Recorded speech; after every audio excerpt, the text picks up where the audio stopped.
Coming up on Hands on Tech, it's me, Jason Howell, and my co-hosts on All About Android, Florence Ion and Ron Richards. Florence actually did a review of the Galaxy Tab S7 FE. FE stands for Fan Edition Mid-Range Tablet. There's a lot to like. That's coming up next. This is TWiT.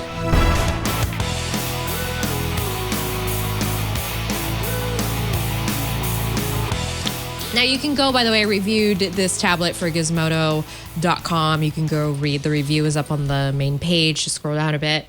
But the nice thing about this tablet is this case. I tell you, it is everything. It is everything. This keyboard is really comfortable. I was able to type as fast as 108 words per minute on it, which, coming from a mechanical keyboard, I wasn't sure that I'd be able to do that, but thankfully I was with this Folio case. Let's go through some specs. So the Galaxy Tab S7 FE, that stands for Fan Edition. What Samsung does is it takes its best-selling models and kind of dials down the specs a little bit, dials down the price, and makes it a little more affordable for folks. This tablet starts at $530 for the Wi-Fi only version. I reviewed the 5G version, however, which has different innards than the Wi-Fi only version. So that's what I'm about to read next. So in addition to 5G support, this runs Android 11. It's 12.4-inch display, which is as big as you think it is. 1610 display resolution, 2560 by 1600 is the screen size. And unfortunately, this is an LCD display, so it's not Samsung's patented OLED, which might be a bummer for some folks. Also, the fact that this is not a 120 hertz refresh rate like the Lenovo P12 Pro that was recently announced. It's only 60 hertz, but that will pay off for you, and I'll mention that in a second. Snapdragon 750G is what's powering this. It's a very decidedly mid-range processor. The benchmarks for it were pretty middling and kind of gave me cause for concern for how this would hold up over time. Again, I'll extrapolate on that in just a bit. Micro SD is available in this up to 1 terabyte, which you're going to want to take advantage of because this 5G version only comes in 64 gigs. So pretty small, actually, when you think about it. 8 megapixel real camera, which is pretty good. 5 megapixel front camera, which I appreciate because, and this is something, by the way, that you'll see on the new iPads, which is still kind of a bummer, but what they did is they put the camera right here in the middle, which is, it's in the middle landscape mode. Usually it's in the middle portrait mode on a tablet, which is kind of not the way people would set up a tablet that they were working on. So this works better if you want a tablet for video conferencing, and the megapixels are pretty good, actually. So it's actually better than what I've got with some of the Windows and Chrome OS laptops that I've tested. So that's nice. Face Unlock is included on this. It's very fast. I don't even smile. It just immediately unlocks. It's got 2 stereo speakers with Dolby Atmos. They sound really good. I listened to a couple albums with it. S Pen is included in this package, which is really nice. And if you get the Folio case for it, there's 2 ways to take it along with you. You can snap it via magnet on the back. Hold on, because you have to it's buttoned down. So snap it on the back like that, which is really nice. Oh, okay, that looks good. Or when you open up the tablet Folio case, which, by the way, is sold separately, there's this little magnetic, there we go, it works. This little magnetic shelf right here. And so when you stand the tablet up in its keyboard mode, the S Pen actually lives behind the keyboard. So it's kind of hidden away if you're not using it, which is really nice. And then you can close the Folio case with the S Pen in that little... It's not doing it right now, but yeah. And then you just take your tablet along like this. So very thoughtful things like that. picked out. Yeah. A couple things that I really love. The display is gorgeous, even though it's not 60 hertz. It's okay. You will only really notice it with panning through interface and stuff like that. It's not like I'm playing games on this thing. Battery life is incredible. That's honestly the reason that you would get this. And it's helped in part by that low refresh rate. I got about 12 hours, more than 12 hours of battery out of this thing. 10,090 milliamp battery pack is inside the Galaxy Tab S7 FE.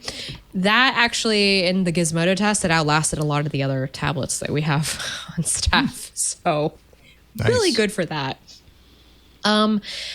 Keyboard, as I mentioned, very comfortable. And then the coup de grace is the DeX mode. When I tell you that DeX mode is just as good as using Chrome OS, I mean, it's got a dock, it's got a hidden away app drawer, it's got windows that you can just move around the screen and minimize and maximize as you like. You will have to go into some DeX Lab mode to be able to resize any app of your choosing, but it was, for the most part, it was fine, even with the apps that it was not. And by the way, just on that note, with the Android apps, it's still like really cumbersome to try and run them on Chrome OS, even with all of the improvements that Google has made. And I have found that what Samsung has done with its DeX just works a little bit better. They figured out, and also because it's natively Android that you're running here. So it's not this emulation situation that you would have on like Chrome OS. It is an Android app. It's just being resized, which is nice. I edited photos, wrote articles, surfed the web, watched TV. I did everything on this tablet. It's like super comfortable. The only thing I didn't do was add a mouse to it. You still have to kind of get used to tapping along the screen. That's always a thing.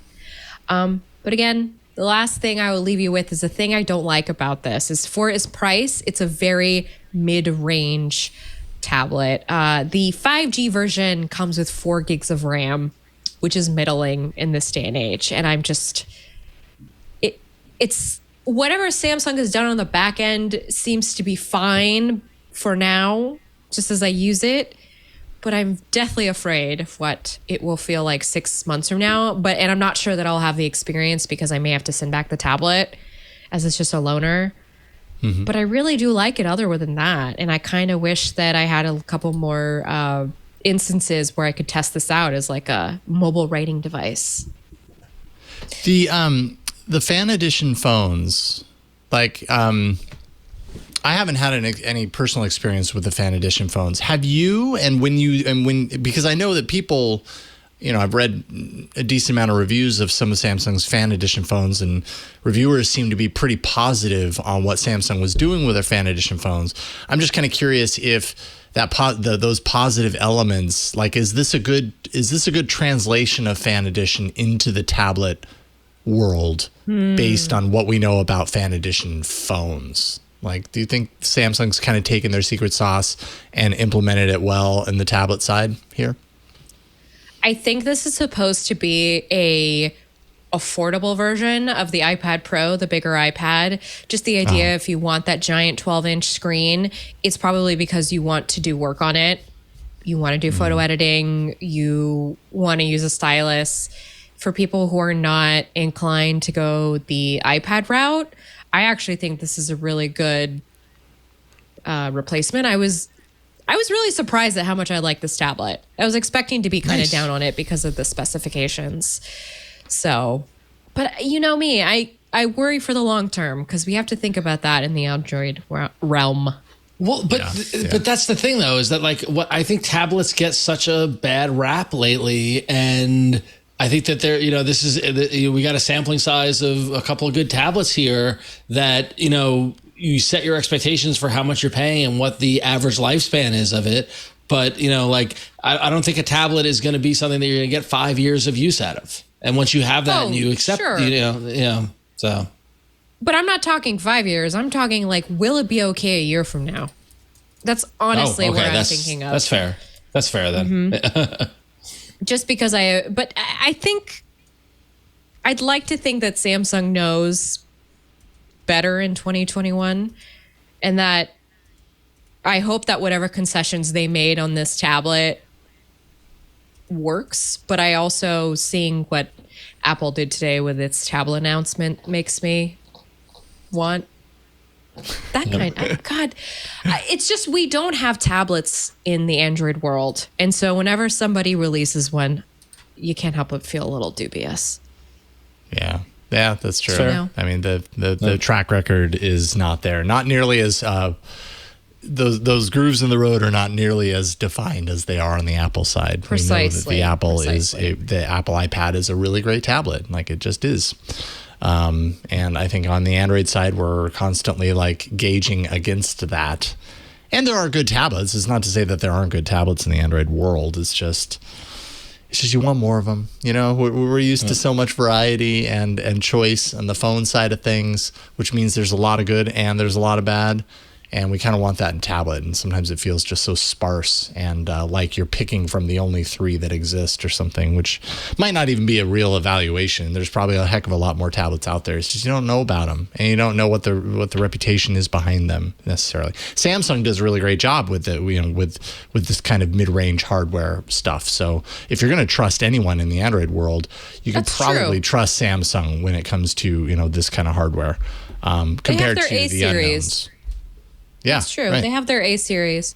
It is really nice, by the way, like having 5G on a tablet. Yeah, not sure. having to worry about tethering or anything. Yeah, I can understand that completely. Cool. The Galaxy Tab S7 FE for Fan Edition. Do make sure and head over to gizmodo.com and check out Flo's full review. That will sound familiar from this review, but also words. Also has its own nuggets to glean. Give me the hits, all right? Give me the hits. Makes me look good. There we go. Yes, please do that. Android is constantly evolving, and if you're part of the Android faithful, then you'll be just as excited about it as I am. I'm Jason Howell, host of All About Android, along with my co-hosts Florence Ion and Ron Richards, where every week we cover the news, we cover the hardware, and we cover the apps that are driving the Android ecosystem. Plus, we invite people who are writing about Android, talking about Android, and making Android onto the show. Every Tuesday at TWiT.tv, look for All About Android. Keep up with all the hottest tech news and gadgets. Visit TWiT.tv. There you'll be able to find and subscribe to all our tech shows. Thanks for watching Hands on Tech.